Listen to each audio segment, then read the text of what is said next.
पप्पा कुठे चालले होते, आम्हाला ते आणलं की नाही. मला वाटतं त्यांना जन्मताच कॉलेजचं शिक्षण मिळालं काय, कधी म्हणणार नाही बिचारे, काही नाही. पशुचा संसार फार चांगला आहे. आपलं सगळं चोरी लपाटी कांडी लपाटी करून गेल्यापेक्षा संसारच जर करायचा तर पशुच्या ध्यानात करीतही आलो असं, ध्यानात नाही तो प्रपंच करीत आलो नाही. फिरत फिरत आपण दुरोनी आलो गावी, दुरोनी आलो गावी, दुःख दारुण न नळाचं नाही वर्गणीत जायचं तिकडे जायचा घोटाळा सगळा. विठ्ठल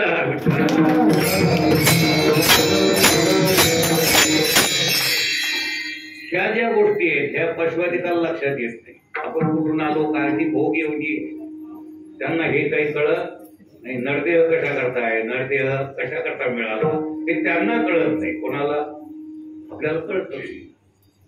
काय महाराज कीर्तन करतो हे कळतं ना आपल्याला. अहो नाही कळालं तरी कळत नाही हे तर कळतं ना. कळत नाही हे कशामुळे कळतं. आता इथं लाईन गेली, अंधार झाला, कळालं की नाही तुम्हाला. आता काय हे कळतं, उजेडही कळतो ना अंधारही. मग तुम्ही उजेड का अंधार, तुम्ही कोण आहे. तुम्ही कोणीच नाही ना. तुम्ही कोण आहे तुम्हाला पक्क माहिती आहे. पण ज्ञानानंद स्वामीकडे आल्यानंतर कळ हे आम्ही, हे आम्ही नाही.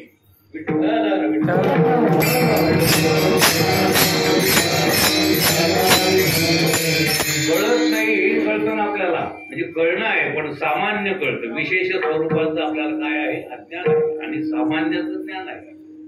आपल्याला ज्ञान आहे पण विशेष स्वरूपाचं ज्ञान नाही.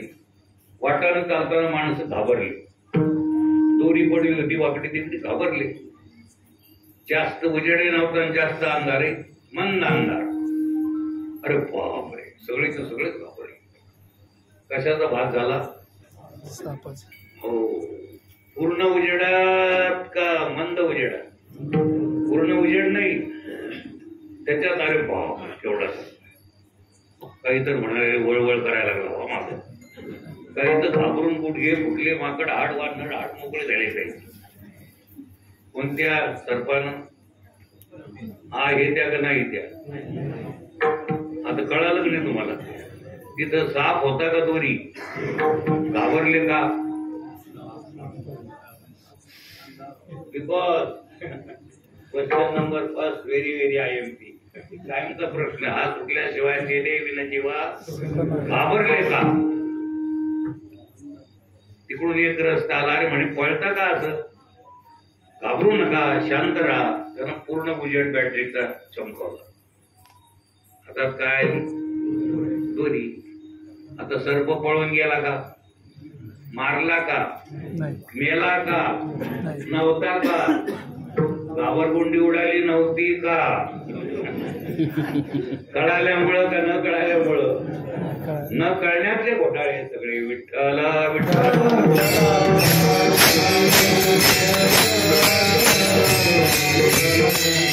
तुम्ही सातत्यानं इथं प्रवचन कीर्तन पाठ प्रवचन जर ऐकत राहाल ते एक दिवस असा येईल की तुम्हालाही कळत. अरे ज्या मरणाला आपण जन्माला भेटतो ते नाही. जन्म नाही रे तुका म्हणे. जन्म मरण हा भ्रम आहे का वास्तविकता आहे. वास्तविक स्वरूपाच्या ठिकाणी जन्म नाही तर मरण नाही. या गोष्टीचा विचार आता पाश्चात्य लोक करायला लागले. म्हणजे आपल्या देशाविषयी त्यांना स्वाभिमान आहे. ते म्हणतात हा देश म्हणजे ऋषीमुनीचा देश. अरे या देशात एका राजानं ठरलं होतं, बादशाहनं एका संन्याशाला धरून आणा म्हणे. आले त्याच्याकडे ते म्हणे तू मला धरून न्यायला आलो म्हणे आम्ही. ते म्हणे मी कोणाला सापडणार नाही, मी दिसतच नाही तर काय धरणार तुम्ही. तुका म्हणे नो हे दिसतो मी तैसा पुसणे ते पुसा, आम्हाला काय धरणार म्हणे. आणि याला आम्ही उचलून नेऊ हे आम्ही नाहीच, हे आम्ही नाही. याला काय नेणार तुम्ही. आम्ही जे आहे ते तुमच्या ध्यानात आलं असं उचला उचली पटका पटकी अशा वेडगळ गोष्टी राहणारच नाही. हा भारतीय संन्यासी आहे. आणि एका भारतीय साधूनं आज आपली मान उंचावली आहे. मला वाटतं त्याला पाश्चात्य देशात जाऊन त्यांना सांगितलं की तेरे विन जीवा याचं स्पष्टीकरण करून दाखवलंय. तर कारण हे कळल्याशिवाय तेने विन जीवा व्हॉट इज युअर एक्सरसाइज. आपण म्हणू कीर्तनकार, प्रवचनकार, भिक्षुक, त्यांनी सांगितलं काय करता तुम्ही उद्योग. The state exist in order to promote the common good. State पासून तर कॉमन सामान्यापर्यंत आम्ही त्यांचे डोळे उघडायचं काम करतो. हा आमचा धंदा आहे. दिस इज माय एक्सरसाइज.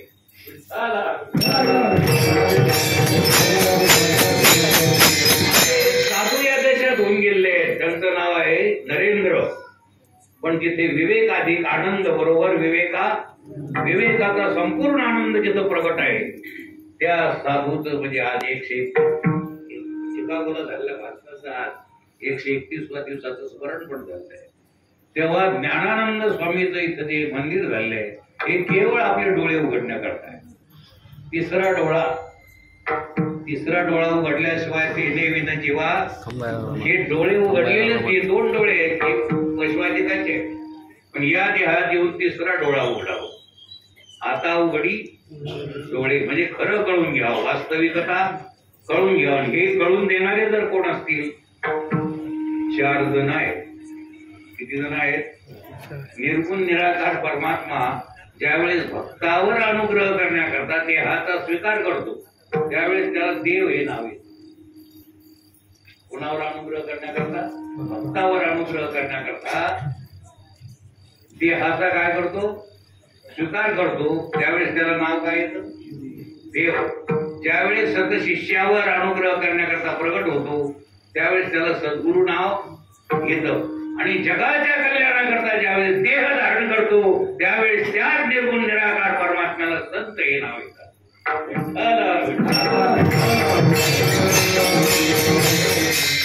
म्हणून देवाकडे जाण्याकरता भक्त लागतो.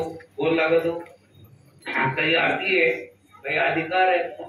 देवाकडे जाण्याकरता कोण लागतो? भक्त. म्हणून घेणारा पाहिजे का भक्तच पाहिजे? तो म्हणून घेणारा मग काय ते बोगस सर्टिफिकेट घेऊन काय फायदा? सगळे लोक उंटेरले देवाचं येड आहे. त्याला कळलं आणि याला वळलं. हो, त्याला भक्तच पाहिजे. सगळं प्रेम देवावर. देवाशिवाय दुसरं काही आधी दुसरे मज नाही आता. नेमिल्या चित्ता पासुनिया पांडुरंग ध्यानी पांडुरंग मनी जागृती स्वप्नी पांडुरंग. परवाला मला एक प्रेमी आमचे ते एक महाराज भेटले. ते म्हणजे महाराज मान सन्मान फार मिळाला जगात. मला संगीताचे काही सर्टिफिकेट आहे, माझा अभ्यास, पण समाधान नाही. आळंदीला 12 वर्ष होतो पण समाधान पूर्वी येत मला. आळंदीला तुम्ही समाधानाकरता गेले होते का महाराज व्हाय करता?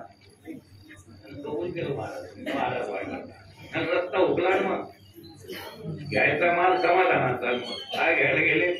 महाराज व्हाय करता गेले. मग चांगलं आहे ना, मृदंग वाजवता येतो, सगळं झालं. आणि त्या भागाला असं वाटलं अरे 1464 काळा त्याची अवकाळा का अवकाळा तर त्याला मिळाला नाही सावळा. याच्याकरता काय करावं लागतं? याच्याकरता काहीच लागत नाही, काहीही लागत नाही. फक्त नळते पाहिजे. 2च गोष्टी लागतात तिसरा डोळा उघडायला. देवा संतांची श्रीगुरूंची महनीयता आणि आपली पात्रता. काय लागते? आपली 2च गोष्टी लागतात. परवाला एक सरदेश पांडे भेटले. ते म्हणे फार मोठा होम केला. मोठाले महाराज आहेत म्हणे, आमचे घरी येतात, बसतात, उठतात. मोठे महाराज आहेत म्हणे माझे गुरु. पण समाधान नाही हो म्हणे महाराज. होमही खूप केला म्हणे. जवळजवळ आम्ही 65 ब्राह्मण बसवले होते म्हणे त्याच्याला. हो, विद्वान सामवेदाचे ऋग्वेदाचे सगळे बसवले. मला समाधान का नाही? एवढा होम करून व्हायला पाहिजे नाही बरं. होम जरी केला पण होमचं चित्र आहे ना. सगळं केलं तुम्ही आणि परमात्मा जर प्राप्त नाही केला तर काहीच जीवनात मिळवलेलं नाही. तेने विन जीवा भय चिंता निवृत्त होण्याकरता पद प्रतिष्ठा मान पढाई किती जरी हातात आलं तरी भय चिंता जाणार नाही. फक्त